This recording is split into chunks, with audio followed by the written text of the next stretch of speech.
the right to vote and be elected, the freedom to express our ideas, the power to hold those who govern us accountable. These are the fundamental pillars of the modern world. But did you know that the foundations for these pillars were laid 2,500 years ago on the dusty hills of Athens? Athenian democracy was a direct system. This means that citizens participated directly in the decision-making processes, casting votes and speaking on matters of the state. This was in contrast to today's representative democracies, where deputies make decisions on behalf of the people. It was an unmediated rule by the people. Every citizen had as much of a voice as a politician. However, in this rule by the people, the definition of the people was quite narrow. Only free Athenian-born men who had completed their military training were considered citizens. Women, slaves, and foreigners living in the city, known as metics, were completely deprived of political rights. It is estimated that this accounted for only 10 to 20% of the total population. The foundation of democracy was built upon the silence of the vast majority. So how did this limited democracy function?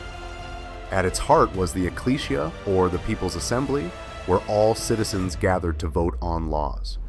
The agenda for the assembly was set by the boule, a council of 500 men chosen by lot.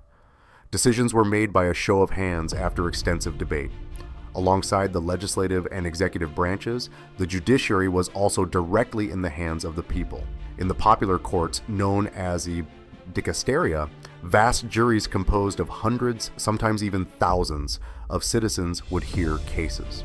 These jurors, also chosen by lot just like the council members, would make the final decision. This meant that the rule of law was entrusted not to a professional class, but to the conscience of the citizens themselves. This situation was in stark contrast to that of Athens' greatest rival, Sparta. Unlike Athens, the center of art and philosophy, Sparta was governed by a military oligarchy where discipline and strength were paramount. Even their voting methods highlighted this difference. Spartans would shout to show their support for a candidate, and officials would declare the winner based on which side was the loudest. In Athens, reason spoke. In Sparta, it was the power of the voice. Perhaps one of the most interesting features of Athenian democracy was ostracism, or exile by vote.